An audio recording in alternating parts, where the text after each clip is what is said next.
Muy buenas, equipo. Antes de pasar a la entrevista de hoy, tengo dos noticias importantes. Mi compañero Óscar ha subido una clase nueva sobre la biomecánica y la activación muscular de la sentadilla en su nuevo curso de AudioFit. La segunda es que Sergio Martínez ha hecho una clase sobre mitos comunes del entrenamiento en su nueva clase. Si no eres alumno en AudioFit y aún quieres acceder a estas dos clases y 50 más, puedes hacerlo iniciando tu prueba gratis durante 30 días con el código RADIO. Tienes toda la información en la descripción del episodio de hoy.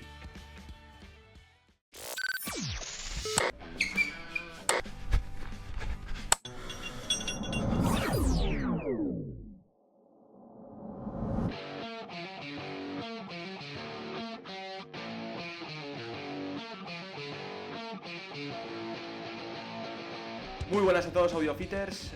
Hoy estamos aquí en un episodio más de Radio AudioFit. Y hoy tengo el placer de presentaros a un compañero, un amigo y una persona que admiro mucho y que me ha enseñado mucho en este campo. Esta persona es Ismael Galancho, seguramente ya le conoceréis si estáis en AudioFit porque es profesor de AudioFit también. Y no solo eso, sino que anda metido en mil historias, mil movidas y seguramente ya lo habréis visto por algún lado, lo habréis escuchado, porque desde mi punto de vista, y no solo desde mi punto de vista, desde un punto de vista objetivo, es una de las personas que más controla sobre tejido muscular a nivel nacional. Yo me atrevería a decir que a nivel internacional también, pero bueno, sigue con su recorrido y seguro que nos aporta muchísimas cosas. Entonces, pues bueno, si alguien se pregunta en qué es especialista Ismael Galancho, sabe de todo. Yo os digo desde ahora que es como una enciclopedia relacionada con el entrenamiento, la nutrición y todo, pero prefiero que él nos cuente un poco en qué se siente más cómodo, cuál es su especialidad o qué es lo que más le gusta. Así que, Ismael, bienvenido a Radio AudioFit. Y nada, preséntate tú mismo con 3 adjetivos. Hola, ¿qué tal, Eneco? Muy buena. En primer lugar, darte las gracias por hacerme esta entrevista y también las gracias por esas hipertrofiadas palabras que te has pasado del pueblo que me has dedicado, ¿vale? No es tanto. Bueno, que me defina con 3 adjetivos. Bueno, es un poco complicado eso. Yo siempre digo que soy una persona muy inquieta en el sentido de a nivel laboral, profesional, ¿vale? Siempre intento ir a más, soy muy inconformista y eso creo que en el campo de la investigación, pues creo que es algo positivo. ¿Qué más? Pues bueno, creo que también soy una persona crítica en el buen sentido, ¿vale? Pues soy una persona que me lo cuestiono todo, intento siempre ir un poco más allá de las cosas y no quedarme en la superficie. Y bueno, creo que también es algo que a todo aquel que le gusta investigar, bueno, pues es algo innato, ¿no? Y un tercer adjetivo, bueno, pues quizás tolerante. Y fíjate por qué te digo lo de tolerante. Lo digo porque cada vez más, con el tema de redes sociales y demás, pues puede uno presenciar muchas cosas que no son de agrado, ¿no? Y hoy en día, pues en el campo de la nutrición y de entrenamiento hay diferentes corrientes siempre, y no tiene por qué ser una mejor que la otra. Sin embargo, percibo, y quizá me equivoque, una falta de tolerancia ajena entre diferentes corrientes, tanto en nutrición como en entrenamiento, ¿no? Y no sé por qué la gente se posiciona de una manera extremista hacia una tendencia alimentaria o un tipo de entrenamiento como de una manera muy extremista y muy forofista, ¿no? Como si fuese algo, ¿no? Y siempre están como en contra de lo otro, ¿no? Y eso hoy en día me parece un error garrafal por parte de la gente. Entonces, creo que tolerante es un adjetivo que creo que me califica y creo que mucha gente, sobre todo los que están metidos en esta guerra continua, pues deberían de plantearse. Sí, bueno, eso lo vemos continuamente y lo que decías en redes sociales, podemos ver a esta persona que dice que la dieta cetogénica es lo mejor del mundo y te va a justificar que es la mejor, diciéndote que todo lo demás es lo peor y dijo que al final parece que estamos en una lucha continua entre nosotros todo el rato. Sí, sí, son posiciones extremas. Se pierde el punto de vista del contexto del sujeto. Esto pasa mucho. Yo siempre digo, y lo digo reiterativamente, que el ser humano polariza por naturaleza, siempre se va al extremo, ¿no? Y pasa a veces que cuando dice una cosa, pues bueno, siempre la gente, ¿estás diciendo esto? No estoy diciendo eso, estoy diciendo esto. Entonces, a veces, pues, bueno, para la gente, el ser humano en general, ¿no? Pues siempre se lo lleva todo al extremo y los extremos casi nunca, por no decir nunca, son aconsejables, ¿vale? Entonces, todas las cosas tienen que tener un contexto, un depende, y quizás en algunos casos pues sea adecuado pues ciertas intervenciones y quizás en otros casos pues no, según el objetivo y demás. Bueno, esto tú lo sabes igual que yo. Lo que pasa es que se pierde mucho en redes sociales y demás esa percepción del contexto individual de cada sujeto. Ismael, ¿y tú alguna vez has sido extremista en algo? ¿O crees que alguna vez te has posicionado demasiado en algo que luego con el paso del tiempo has dicho, joder, en ese momento fui algo extremista? Claro, claro que sí, por eso te lo digo. Yo, cuando comencé a estudiar, a leer, cuando estaba haciendo la carrera, yo siempre lo cuestionaba todo y la verdad que incluso cuando empezaba a ir a formaciones, pues era el típico que levantaba siempre la mano intentando llevar la contra. No intentando llevar la contra, sino que lo típico, ¿no? Pues cuestionándolo todo y demás, pero quizás desde un punto de vista extremista. Yo ahora me recuerdo y me da vergüenza ajena, ¿no? De, de, de, de esa posición extremista que tenía en muchas cosas. Y eso es, básicamente es la ignorancia, ¿vale? Cuanto más ignorante eres, más te pasa esto, ¿no? Y luego cuando empiezas a estudiar y empiezas a ver lo complejo de la fisiología humana, empiezas a ver lo complejo, los matices que hay, empiezas a darte cuenta de que no sabemos nada, ¿vale? Al menos en lo referente a la fisiología humana, a nivel celular, a nivel molecular, y es cuando empiezas a darte cuenta cada vez más de lo poco que sabes. Entonces, yo a día de hoy me hacen muchas preguntas y cada vez me cuesta más responder las preguntas porque hay tantos matices y hay tantos depende que o sea, tendría que casi para cada pregunta debería de estar respondiendo una hora para matizar cada cosa de ella, ¿no? Entonces, ya te digo, claro que fui un poco cuando era más ignorante, aunque lo sigo siendo, pero cuando era más ignorante pues era más extremista y ahora que, bueno, cada día intento saber un poco más, soy todo lo contrario, ¿vale? Totalmente lo contrario. Sí, creo que es un proceso natural, ¿no?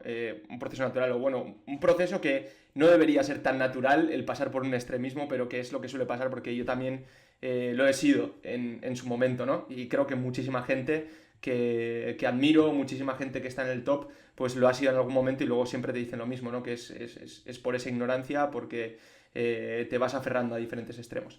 Pero, Ismael, un poco con esto que me estás diciendo, eres una persona que estudia mucho y una persona que enseña también, o sea, te dedicas a la formación. Pero también quiero matizar que ahora mismo eres la persona que me está ayudando con la dieta en mi preparación para competir en Menphysique. Y bueno, también decir que estás a pie de campo, estás ahí también, ¿no?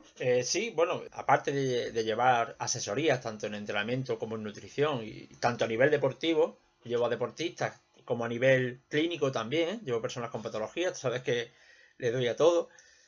Bueno, pues estoy metido en mil fregados siempre, ¿no? Pues aparte, pues soy profesor en diversos másters, soy coordinador de máster de nutrición deportiva y clínica aquí en Málaga, junto con la Escuela de Ciencias del Deporte.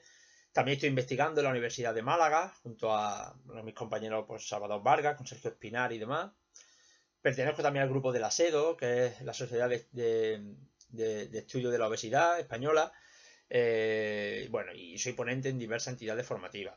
¿Qué es lo que pasa? Que como me dedico tanto a la preparación, al trabajo de campo, como tú has dicho, y también soy docente, yo creo que, o sea, no lo hago porque sí, lo hago porque creo que es necesario. Es decir, ser preparador del trabajo de campo junto con la docencia, pues se retroalimentan positivamente. Es que a veces, bueno, si eres docente y no tienes esa experiencia de campo, pues te puedes dejar llevar en exceso pues, por lo que dicen los papers, por lo que dice la teoría, y a veces eso te lleva a un punto de vista en el que se pierde, digamos que se pierde lo más importante, ¿no? Que es el sujeto en sí y su contexto individual, ¿vale? Porque esto estoy cansado de verlo, ¿no?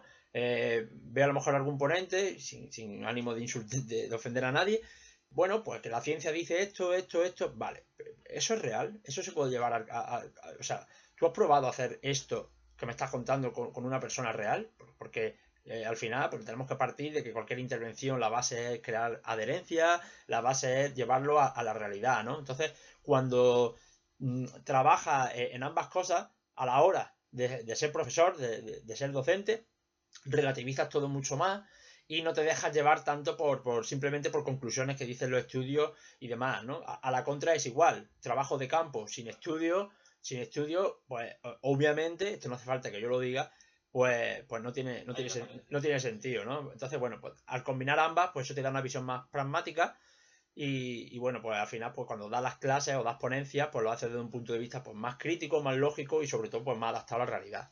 Entonces, bueno, veo que por lo que nos has comentado estás en muchos campos, que no es que únicamente te dediques a las modalidades estéticas, sino que estás también en campos clínicos, incluso deportistas de fuerza, un montón de cosas. Dentro de todo lo que haces, ¿qué es lo que más te gusta? Bueno, pues a priori quiero seguir en la misma línea. Me encanta la docencia y entonces creo que nunca la dejaré. Pero también me gusta la preparación y la planificación, la verdad. Sí es cierto de que cada vez me estoy orientando más al ámbito deportivo, ¿vale? Siempre me he dedicado al ámbito deportivo, pero bueno, me llamaba también la parte clínica y demás.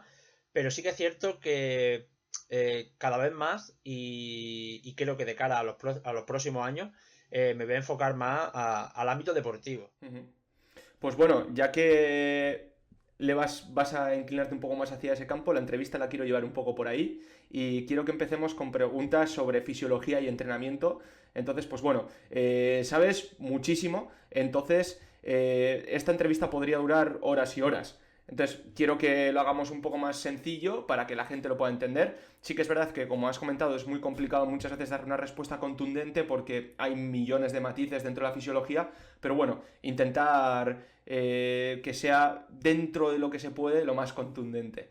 Entonces, pues quiero que hablemos un poco ahora en esta primera parte sobre la síntesis proteica muscular, que nos comentes un poco de manera general qué es la síntesis proteica muscular y qué importancia le darías al entrenamiento como pilar para maximizar la síntesis proteica muscular.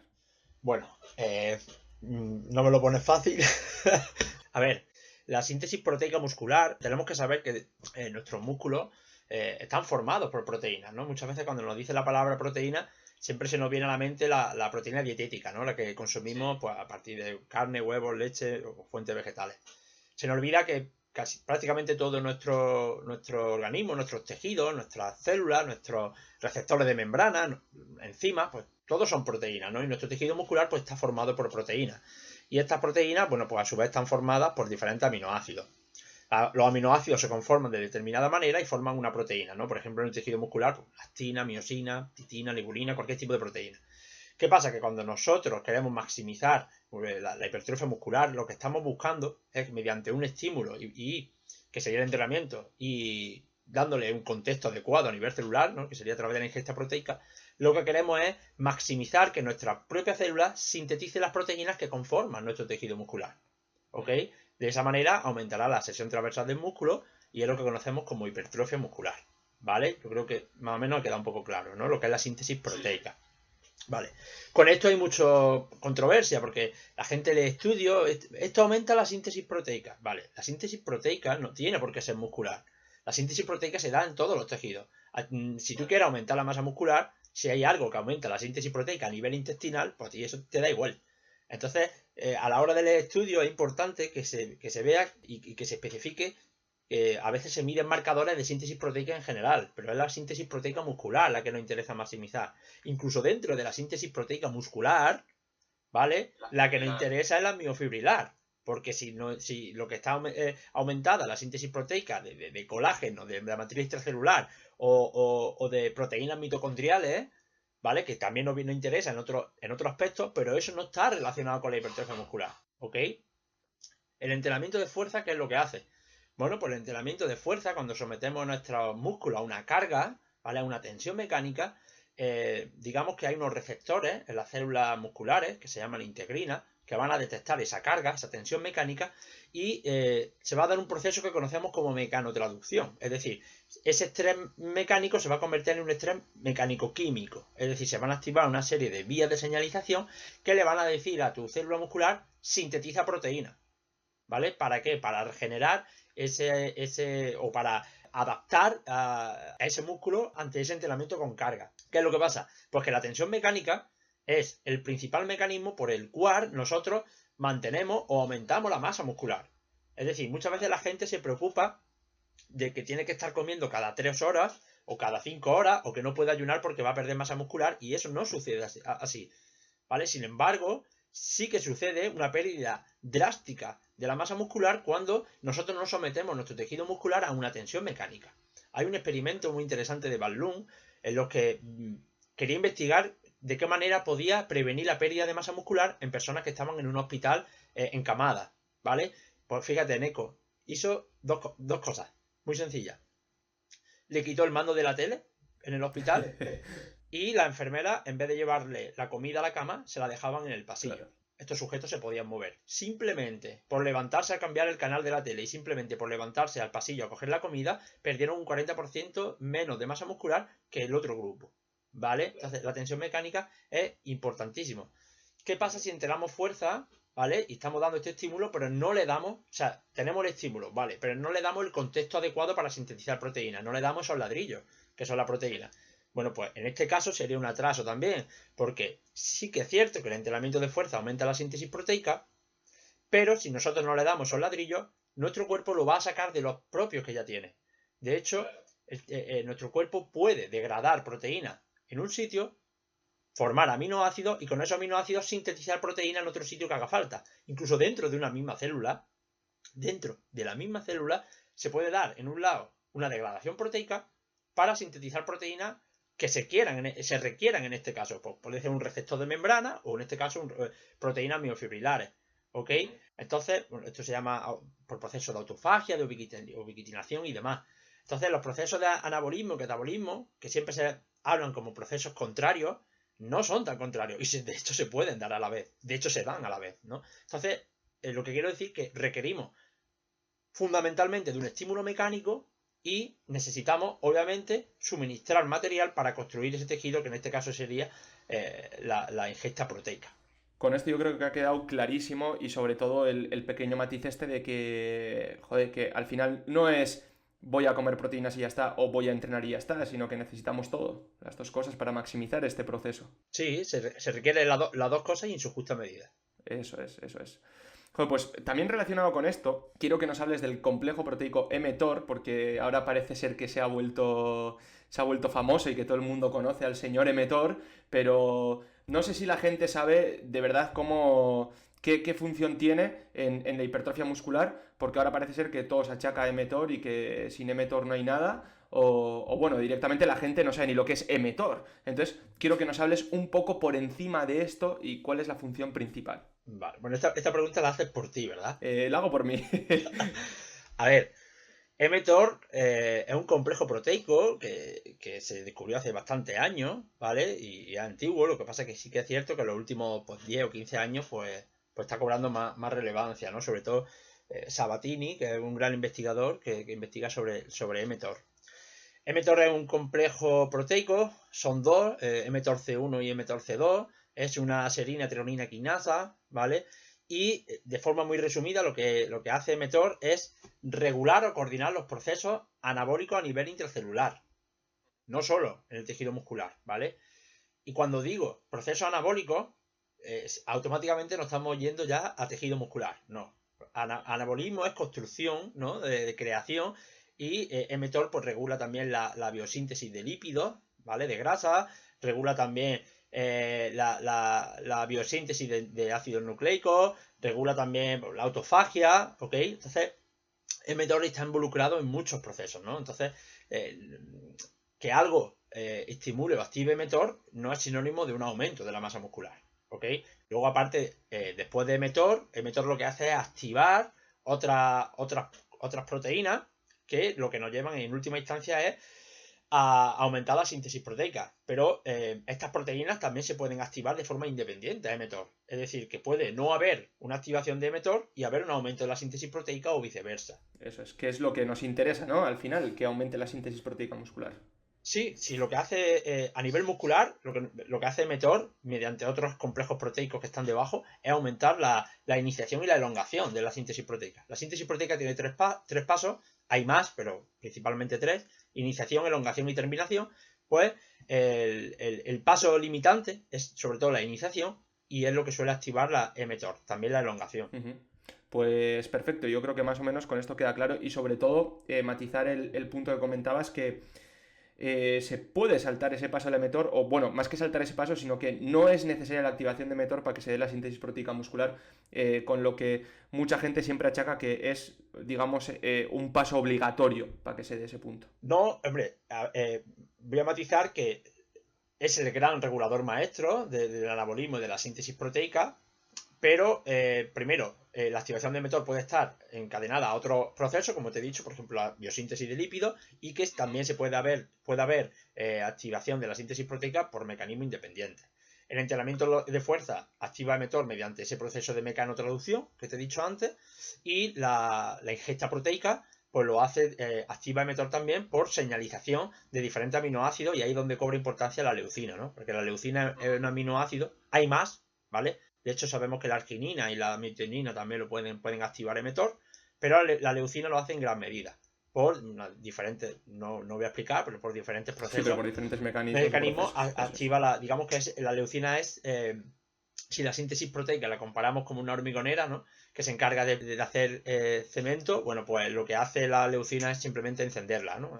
Activar la mTOR. Y bueno, también quiero que hables un poco sobre el entrenamiento a la hora de cuando entrenamos, la fase concéntrica y excéntrica, el trabajo concéntrico y excéntrico, ¿qué diferencias puede generar a nivel molecular? De forma muy básica. A nivel molecular. Sí, y que finalmente pues termina en el aumento de la síntesis proteica muscular. Vale. Primero decir que en un entrenamiento hay que incluir excéntrico y concéntrico, ¿vale? Que muchas veces hablamos y parece que es claro. Lo que pasa es que sí que la respuesta fisiológica es diferente en excéntrico y concéntrica por diferentes cosas. La gente piensa que las acciones excéntricas inducen más hipertrofia muscular porque inducen más daño muscular. Realmente eso no es así. Aquí voy a tirar un poco de lo que conozco de la literatura científica y también de mi opinión. Es cierto que las acciones excéntricas inducen más daño muscular, pero el daño muscular per se no es un mecanismo que directamente regule la hipertrofia muscular, ¿ok? Entonces, ¿qué tienen las acciones excéntricas? Que sí que es cierto que aumentan más la hipertrofia muscular. Bueno, primero que al trabajar con carga excéntrica hay un mayor reclutamiento de fibras de alto umbral, ¿vale? Luego, las cargas excéntricas estimulan en cierta manera un entorno hormonal más propicio para la hipertrofia muscular. De hecho, se ha visto que a través de la folistatina, que es una hormona que inhibe la miostatina. Es decir, la miostatina es un represor de crecimiento muscular. Si yo activo la folistatina que inhibe la miostatina, bueno, pues estoy siendo permisivo a la hora de crear masa muscular. También pasa igual con el IGF-1 y algunas mioquinas diferentes, ¿vale? Hay un mayor aumento de la activación de células satélite, también con la fase excéntrica. Pero sobre todo, lo que en mi opinión es clave que produce el entrenamiento excéntrico es que, y esto va en relación a lo que estábamos hablando antes, las cargas excéntricas por diferentes mensajeros intermediarios van a activar la síntesis proteica de una forma independiente a mTOR, ¿vale? Mediante el complejo FAC y demás, pues van a activar una proteína que se llama P70C6K, ¿vale? Y cuando se activa esta proteína nos lleva a dos cosas: a un aumento de la síntesis proteica y a una biogénesis de ribosomas, es decir, a una creación de ribosomas. ¿Qué son los ribosomas? Bueno, pues los ribosomas son la maquinaria que sintetiza proteínas.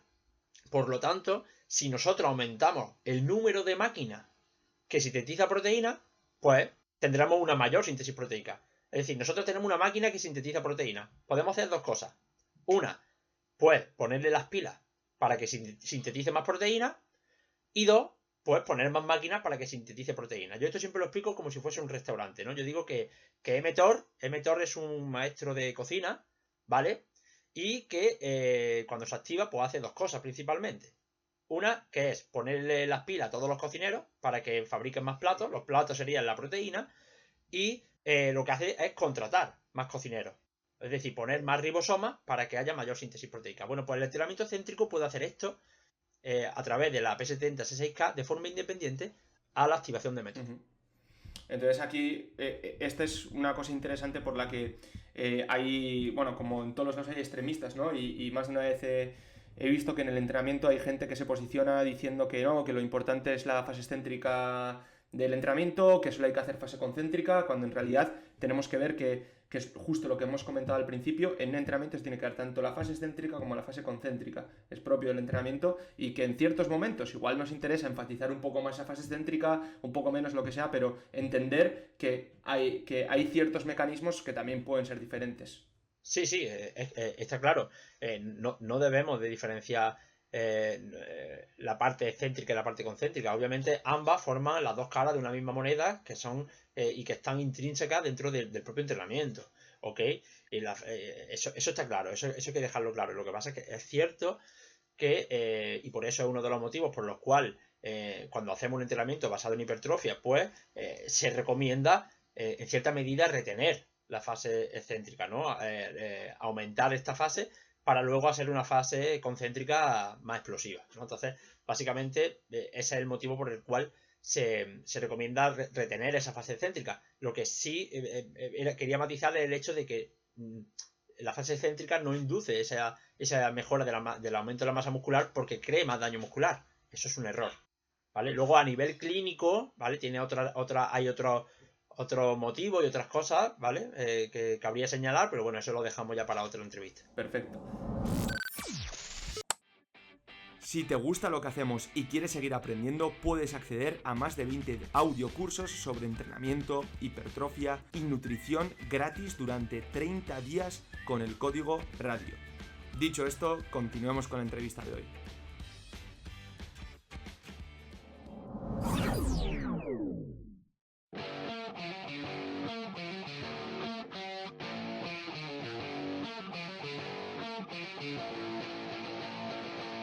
Y luego, importante, esto último que has matizado, que has comentado al principio también, el tema del daño muscular, que al final parece que la gente ya está un poco más, pues eso, que empieza a ver más allá del daño muscular, que antes se pensaba que era el pilar fundamental de la hipertrofia, que había que romper para después crecer, cuando en realidad no tiene por qué darse esa destrucción masiva que la gente comenta. O sea, que al final hay que mirar un poco más allá y sabemos que ahora mismo dos de los pilares fundamentales son la tensión mecánica y el estrés metabólico, y que el daño muscular es un efecto secundario de un buen manejo de estas variables de entrenamiento. Entonces, quiero que me comentes para ti, esta es una pregunta como a ver si eres más de papá o mamá, ¿no? ¿Qué eres más, de tensión mecánica o de estrés metabólico? ¿Y por qué? De tensión mecánica, copón. A ver, en mi opinión, no se debe separar tensión mecánica y estrés metabólico como si fuesen dos cosas totalmente diferenciadas, ¿vale? Además, en fin, la tensión mecánica lo que va a inducir es este proceso de mecanotraducción que he hablado antes, lo que va a llevar en última instancia a aumentar la síntesis proteica. El estrés metabólico es la acumulación de metabolitos por el propio trabajo glucolítico y fosfagénico que tiene el trabajo de fuerza, y siempre se ha comentado que esta acumulación de metabolitos, pues por diferentes vías diferentes a la mecanotraducción, es decir, por vías diferentes a la de la tensión mecánica, nos llevaban a la hipertrofia muscular. Yo, a partir de ciertos trabajos como el del grupo de Loeneke y demás, yo creo que no es tan así. Es decir, parece ser, y aquí ya también doy un poco mi opinión, ¿vale? No a ciencia cierta, porque todavía no hemos dilucidado completamente todos estos mecanismos, pero el estrés metabólico al final no activa la síntesis proteica o no aumenta la masa muscular por una vía totalmente diferente a la mecanotraducción. ¿Qué es lo que haría el estrés metabólico? Simplemente por la acumulación de ciertos metabolitos, pues, y por la fatiga de ciertas fibras, pues lo que va a haber es un reclutamiento por fatiga de fibras de alto umbral. Es decir, que al final lo que estamos haciendo es reclutar fibras de alto umbral con carga, digamos, más baja, pero al final el proceso molecular por el cual estas fibras crecen es el mismo. Es activación de fibra y mecanotraducción.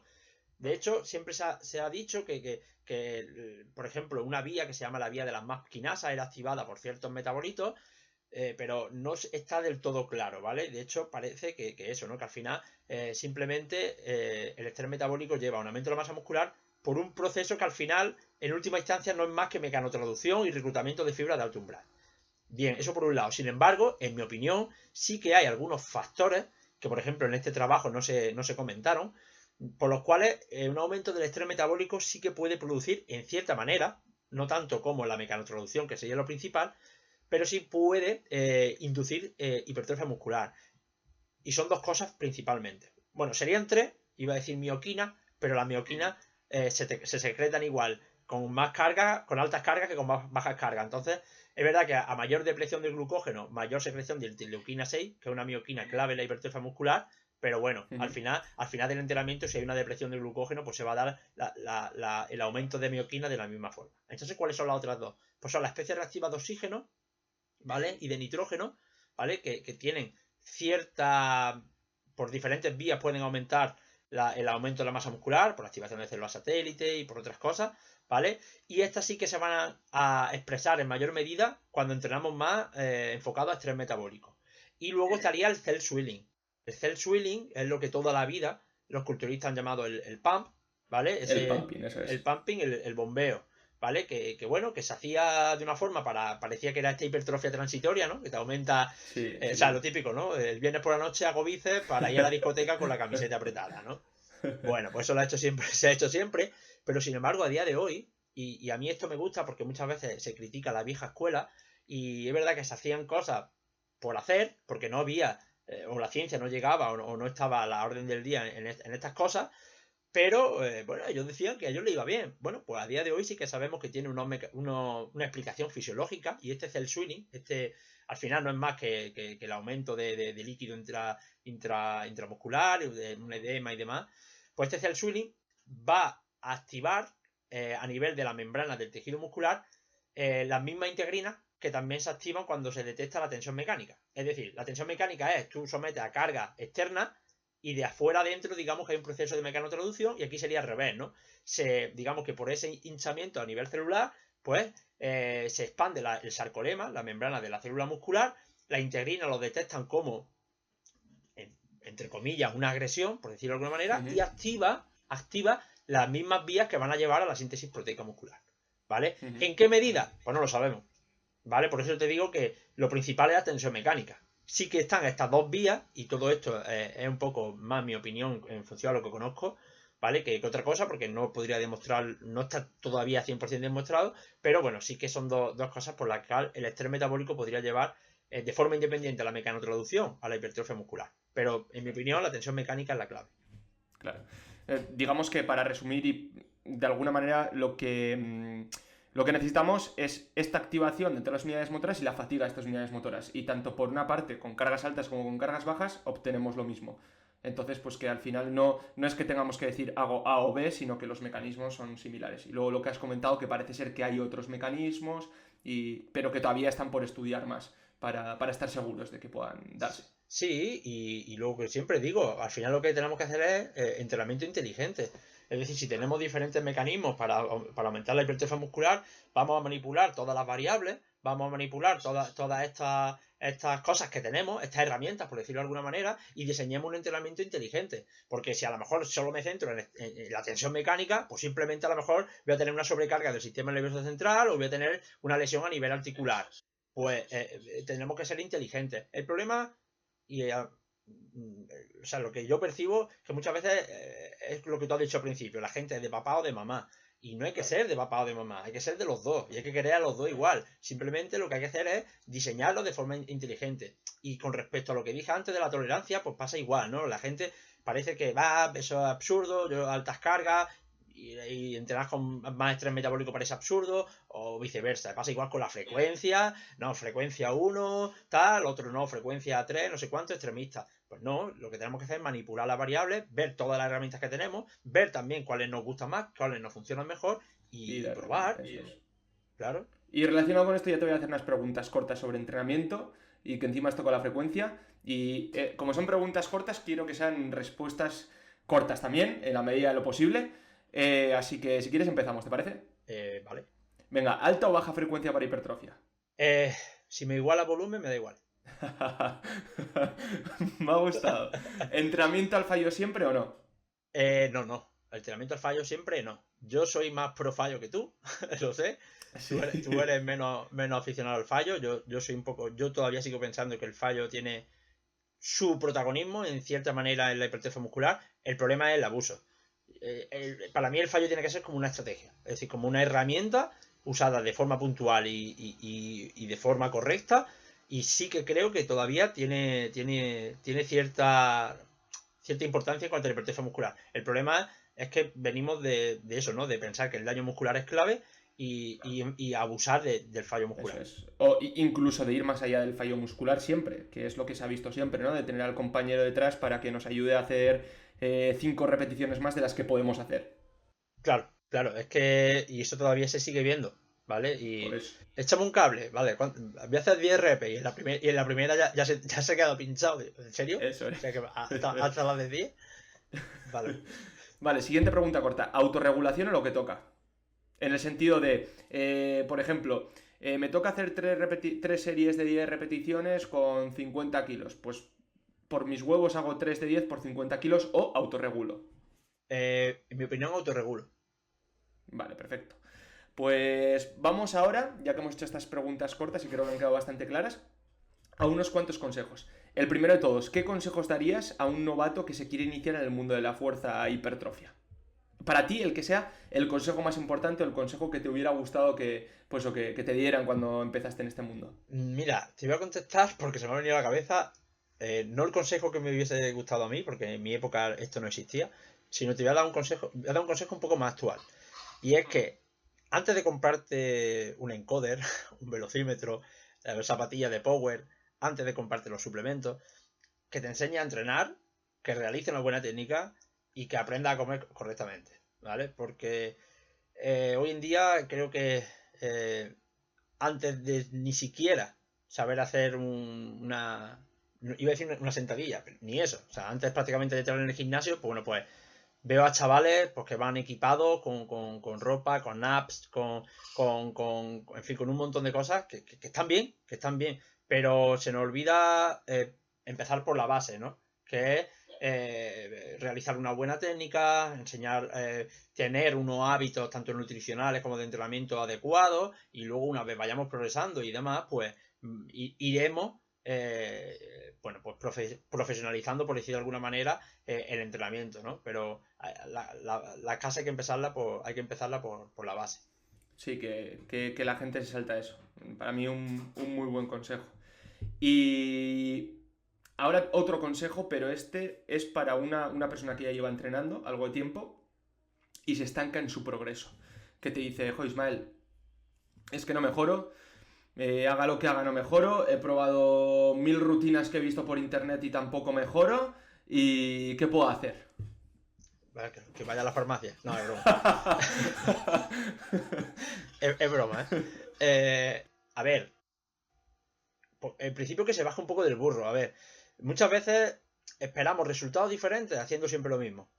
Si esto no te funciona, ¿por qué sigues haciendo lo mismo? Y esto se puede ver una y otra vez en muchísimos gimnasios de todo el mundo, ¿no? Y simplemente es por eso, ¿no? Por lo que te estaba comentando antes, ¿no? Por estar enfocado en que solamente hay una forma de trabajar y ya está. Y esta es la única forma que hay para conseguir, por ejemplo, hipertrofia muscular. Este es el camino y no hay otra cosa. Eso es un error. De hecho, hay muchos caminos que llevan al mismo objetivo y hay que investigar, hay que estudiar, hay que aprender y hay que aplicarlo y ver cuál es el camino que mejor te va. Pero si cerramos el foco y es que como lo veo tanto, Neko, por eso te lo comento, cerramos el foco y muchas veces pues la gente está tan obcecada en que esto es así e incluso es reacia a probar otro tipo de manipulación de variables, de tipo de entrenamiento y demás, pues pasa esto, ¿no? Pues al final ver un poco en qué falla ver un poco, probar cosas diferentes, intentar hacer las cosas de la mejor manera posible y seguir progresando. No hay otra. Ujú. Me parece un muy buen consejo también, Ismael. Y creo que hemos terminado un poco con estas preguntas que ya están más relacionadas con el entrenamiento. Y quiero que, antes de terminar con la entrevista, que comentes un poco por encima qué futuros proyectos tienes en mente, o la gente donde te puede seguir estos proyectos que tienes. Y eso, más que nada. Vale, bueno, en redes sociales pues estoy en Facebook. Lo que pasa es que ya hace un año y pico que llegué a los 5.000, las 5.000 amistades y ya no puedo, no me deja más porque no tengo una página.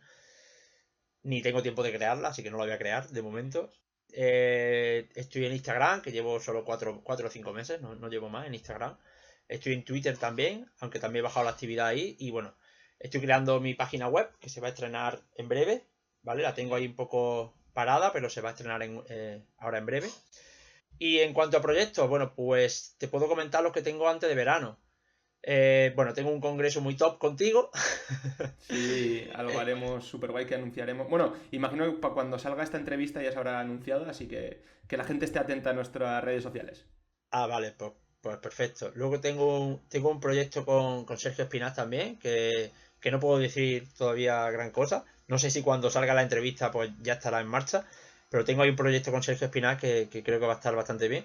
Y luego, bueno, pues tengo algunos, pues como siempre, ¿no? Estoy con José López Chicharro, estamos trabajando en algunos webinars y vamos a trabajar en algunas cosas más.